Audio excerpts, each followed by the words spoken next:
کہ بندہ پریشان ہوتا ہے اس پہ کہ آفس جانے کی الگ ٹینشن ہوتی ہے اور ان کے جو میسیج آتے ہیں اس کی الگ ٹینشن ہو رہی ہوتی ہے. حد سے زیادہ بیزار ہے کیونکہ میسیج کمپنی کے اس کے بھی آتے ہیں اور دوسری کمپنیوں کے بھی میسیج وغیرہ آتے ہیں. اچھا یہاں تو یہ صورتحال ہے اور اس کا کوئی توڑ بھی نہیں، لیکن ہر ملک میں ایسا نہیں ہوتا. برطانیہ کی اگر ہم بات کریں تو وہاں پر صارفین کو مسلسل میسیجز بھیجنا ایک کمپنی کو مہنگا پڑ گیا اور اس پر 10,000 پاؤنڈ جرمانہ کر دیا گیا. کمپنی پر صارفین کو ہراساں کرنے کا الزام ہے. بالکل. اب یہ دیکھیں واقعی ایسا ہوتا ہے. اب جیسے بینکس کی جانب سے میسیجز تو آتے ہی ہیں لیکن بینکس کی جانب سے بھی اکثر آپ کو اتنی کالز آتی ہیں بار بار کالز آتی ہیں، میسیجز آتے ہیں واٹس ایپ پہ بھی، اس پہ کہ آپ اس سے بھی بڑا ہراس فیل کرتے ہیں. سو کیا کیا جائے جناب؟ اس حوالے سے بات کرنے کے لیے ہمارے ساتھ موجود ہیں شکیل احمد بیگ جو کہ chairman consumer right protection council of Pakistan کے ہیں. سر ویلکم ٹو باخبر سویرا. ابھی آپ نے سنا لوگ کیا بات کر رہے تھے ان میسیجز کی بھرمار کے حوالے سے. ایک خاتون کہتی ہے کہ نمبر ہم نے دیا نہیں تھا لیکن پتہ نہیں ہمیں اتنے میسیجز کیسے آ جاتے ہیں یہ. اصل میں اس میں کوئی شک نہیں ہے، ہمارے یہاں پاکستان میں خاص کر ہر چیز مدر پدر آزاد ہے، کوئی پوچھنے والا نہیں ہے.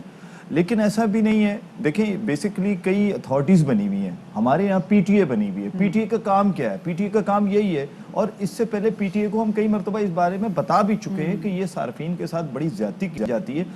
یعنی کہ اس صارف کو اس کی ضرورت ہی نہیں ہوتی. مثال کے طور پہ جیسے ابھی ستی فرما رہے تھے کہ جناب وہ کچن کی یا ادر کوئی بھی چیز ہے، اب اس کو میسج آ گیا. اب دیکھیں مجھے پہلی بات یہ ہے کہ خاتون فرما رہی ہے کہ میں نے اپنا نمبر بھی نہیں دیا. ہوتا کیا ہے کہ ہمارے نمبر جاتے کیسے ہیں؟ وہ اس کا طریقہ کار یہ ہے کہ اب بڑا آسان سا سسٹم ہو گیا، سوشل میڈیا سے نمبر کو پک کر لیا جاتا ہے. کرنے کے بعد وہ بیچے جاتے ہیں، باقاعدہ پرچیز کیے جاتے ہیں وہ نمبر. وہ کمپنیاں بالکل سکوں میں چند پیسوں میں وہ نمبر لے لیتی ہیں. اس کے بعد وہ کیا کرتی ہیں؟ مارکیٹنگ کمپنیوں کے پاس چلے جاتے ہیں وہ نمبر. اچھا پی ٹی اے کو ہم یہ بول کے تھک گئے. اس کے علاوہ جو اس وقت ہمارے یہاں جو کمپنی کام کر رہی ان کو بھی ہم نے لکھا کہ آپ یہ اچھا ہم ان کو کیا روکیں؟ کمپنیاں خود نہیں باز آ رہی.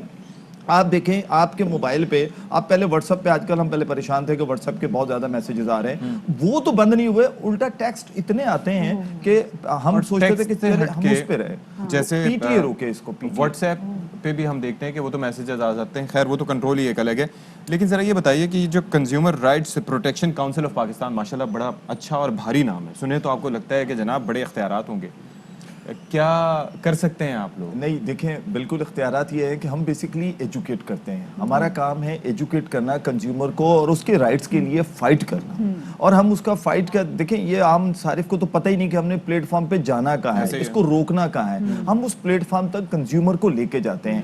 جیسے پہلے سندھ میں دیکھیں ہمارے یہاں کنزیومر پروٹیکشن کورٹ نہیں تھی، الحمدللہ یہاں کورٹ بن گئی ہیں. اب وہاں پر بھی ہم ابھی اس وقت آن لائن کے اوپر باقاعدہ آپ کے یہاں ایک شو بھی ہم کر چکے ہیں جس میں ہم بتا چکے ہیں کہ آن لائن کے اوپر کس طریقے سے ان کو جرمانے کروائے ہم نے، کیونکہ اس وقت وہ بھی ایک بہت بڑی مافیا کا روپ اختیار کر گئے. اسی طریقے سے یہ میسیجز ہیں. اچھا اس میں ہوتا کیا ہے کہ آپ ہی کے پروگرامز کے میسج بھی آ جاتے ہیں کہ جناب جیتو پاکستان سے یہ چیزیں حاصل کر لیں. میرے پاس ابھی آیا غلط ہوتے جی فیک ہوتے. آپ دیکھیں نا میرے پاس، میں ابھی اس وقت آپ کو دکھا سکتا ہوں، میرے پاس آج سے 5 دن پہلے آیا کہ آپ کی A T M State Bank نے بلاک کر دی ہے اے ٹی ایم کارڈ. اس نمبر پہ کال کریں. اچھا اب میں نے اس کو کال کی، میرے پر ریکارڈنگ ہے اس کی، وہ میں آپ کو شیئر کر سکتا ہوں، جس میں میں نے اس سے گفتگو کی. میں نے کہا یار یہ بتاؤ آپ نے آؤٹ آف کیوریوسٹی اس کو چیک آؤٹ کرنے میں کے نے لیے بھی کال کی یا پھر پریشان ہو کے کال کی؟ نہیں دیکھیں دونوں باتیں ہو گئی نا. ایک تو پریشانی تھی لیکن میں اس لیے پریشانی ہوا کہ وہ سرکاری نمبر نہیں تھا. نہیں اور دوسرا جو ان کی انگریزی ہوتی ہے اس سے بھی آپ کو سمجھ آ جاتا ہے کہ ایک اور اس بات میں صارفین کو تھوڑا سا مطلع کرنا چاہوں گا کہ آپ کو جو یہ بے وقوف بناتے ہیں، کبھی آپ نے ان کی اردو پہ غور کی ہے؟ وہ بالکل ایسی اردو ہوتی ہے کہ آپ کو لگ پتہ جاتا ہے کہ یہ کوئی بالکل چھوٹے سے کسی علاقے سے بیٹھ کر ہمیں بے وقوف بناتا ہے اور ہم سے وہ پیسے. ریسنٹلی 70,000 روپے کے کارڈ ایک خاتون سے چارج کروا لیے انہوں نے. یہ کیس ہمارے بیسک یہ ہوتا ہے کہ وہ ٹی پن آپ سے جنریٹ کروا لیتے ہیں some how, O T P یا اس طریقے سے وہ کہتے ہیں آپ کے پاس ایک میسج آیا ہوگا. میرے ساتھ بھی ایسا ہی ہوا تھا. مجھے انہوں نے کہا کہ جی آپ کا جی کارڈ بلاک ہو گیا. میں نے اس کو فون کیا بندے کو، میں نے کہا کہ کیا ہوا ہے؟ کہتے ہیں جی کنزیومر آپ جو ہیں کسٹمر ہیں ہمارے، تو ہمارے لیے جو ہے وہ اس طرح سے ہوا ہے. میں نے کہا تو آپ کے کسی سینئر سے بات کرا دیں. اس نے سینئر سے وہیں کھڑا ہوا تھا، اس سے بات کرائی. میں نے کہا یار تم ایک کام کرو، میں تمہیں ڈیٹیلز نہیں دے رہا، تم ویسے ہی میرا کارڈ جو ہے وہ اشفاق پراپرٹی پہ نیٹ فلکس پہ ہم دیکھ سکتے ہیں، سیریز بھی پڑی ہوئی ہے، مطلب ایک بھارت میں شوٹ بھی کی گئی تھی کہ اس طریقے سے چھوٹے گاؤں کے لڑکے اتنے لوگوں کا کروڑوں کا نقصان کرواتے تھے. اچھا اب یہ بتائیں ہم کیسے رپورٹ کر سکتے ہیں؟ فرض کیجئے مجھے کسی بینک سے میسج آ گیا کہ جی لون لے لیں آپ کے لیے لون ہے اور وہ مجھے کال کر رہے ہیں، وہ مجھے میسیجز کر رہے ہیں اور مجھے نہیں چاہیے اور میں ان سے کہہ رہی ہوں کہ مت کال کریں مجھے. ٹھیک ہے. سو واٹس اے وے کہ میں رپورٹ کر سکوں؟ 3 اسٹیج ہیں. دیکھیں ایک تو یہ ہے کہ اگر بینکس کے ہے تو وہ اسٹیٹ بینک کی باقاعدہ ویب سائٹ ہے, اس پہ وہ آپ اس کو اس بینک کی کمپلین کر سکتے ہیں, وہ ریسٹرکٹ کرتا ہے. بینکنگ موقع سے موجود بالکل.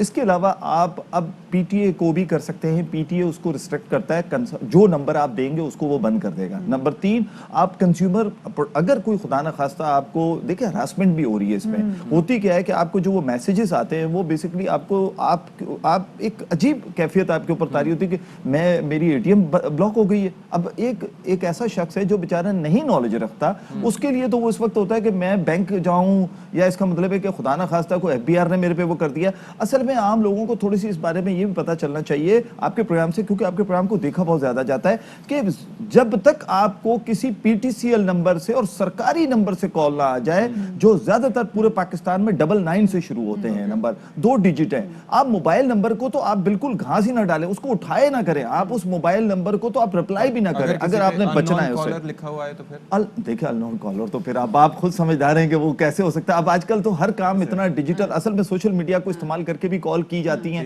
جو نمبر نہیں آتا ہے. اس کے علاوہ آج کل تو سم کے اوپر بھی لوگوں نے اس طریقے سے کر لیے, اور آپ کے اپنے ایک پروگرام نے چھاپے مارے جس میں وہ گاؤں دیہات کے لوگوں کو اریسٹ کروایا انہوں نے ایف آئی اے سے. اب ذرا یہ بتا دیجیے گا کہ اس سے تھوڑا سا ہٹ کے کہ ویسے کنزیومر رائٹس جو کاؤنسل ہے وہ اور کن کن چیزوں میں صارفین کو اسسٹ کرتی ہے اور اب تک کیا کیا ہے؟ دیکھیں ہمارا کام بیسکلی تو یہ ہوتا ہے کہ ہم کنزیومر کو ایجوکیٹ کرتے ہیں کہ تمہیں اپنے رائٹس کے بارے میں پتہ ہونا چاہیے, ایک بات. دوسری بات یہ ہے کہ اگر کہیں ایسا کنزیومر ہے, جیسے میں خود اس وقت جو کاؤنسل بنی ہے اس کا ڈسٹرکٹ سینٹرل کا ممبر بھی ہوں, تو ہم وہاں پر ہمارے پاس جو کیسز آتے ہیں ہم ان کیسز کو دیکھتے ہیں کہ کس طرح کے کیسز ہیں, پھر اسے کورٹ تک پہنچاتے ہیں. آج یہ اتنا زبردست کام ہوا ہے, اس کے لیے بھی ہم حاضر ہیں. اچھا سیکنڈلی اس میں ایک اور چیز میں آپ کو بتا دوں آپ کے پروگرام کے توسط سے, کہ اس میں وکیل کرنے کی ضرورت ہی نہیں ہے. آپ سمپل آپ نے ایک ایپلیکیشن دینی ہے, آپ جس کے خلاف دینا چاہتے ہیں سیکشن 29 کے تحت آپ خود اس کو دیں گے, کسی نے نہیں دینی, آپ نے دینی ہے, اور اسے کوریئر کر دیں. آپ کوریئر کریں اور 15 ڈیز انتظار کریں, اگر 15 ڈیز میں وہ آپ کو کمپلسیٹ کر دیتا ہے وہ ادارہ یا وہ آرگنائزیشن, اٹس اوکے. اگر وہ نہیں کرتا ہے تو پھر آپ کیا کریں گے کہ سیدھا کورٹ میں جا کر وہ جمع کرا دیں گے.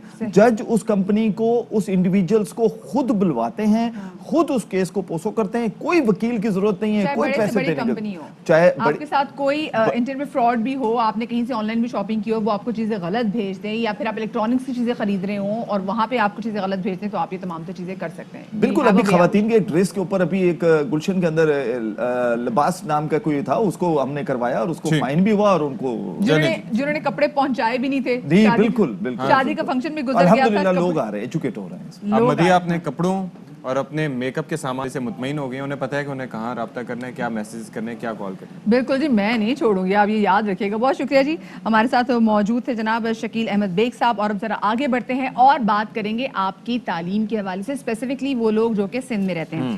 اب سندھ میں جو امتحانات ہیں ان کے شیڈیول اور پھر اسکول کھلنے سے متعلق خبر آپ کے سامنے یہ پیش کرتے ہیں کہ گزشتہ روز وزیر تعلیم سندھ سعید غنی کی زیر صدارت ہوا جی محکمہ تعلیم کی اسٹیئرنگ کمیٹی کا اجلاس, اور اس اجلاس میں یہ طے کیا گیا ہے کہ 9ویں اور 11ویں جماعت کے امتحانات کی تاریخ جو ہے وہ جو ڈیسائیڈ کیا, اس میں یہ کہ جولائی میں 10ویں کلاس کے امتحانات کے بعد 9ویں جماعت کے امتحانات لیے جائیں گے, اور پھر کلاس 11ویں کے امتحانات جو ہیں وہ 12ویں جماعت کے فوری بعد یعنی کہ اگست میں لیے جائیں گے. اور صرف اختیاری مضامین کے امتحانات ہوں گے, اور امتحانات کے 45 روز بعد پہلے مرحلے میں 10ویں اور 12ویں کے نتائج کا اعلان کیا جائے گا. 9ویں اور 11ویں کے نتائج دونوں کلاسز کے نتائج کے بعد ان کا اعلان کیا جائے گا.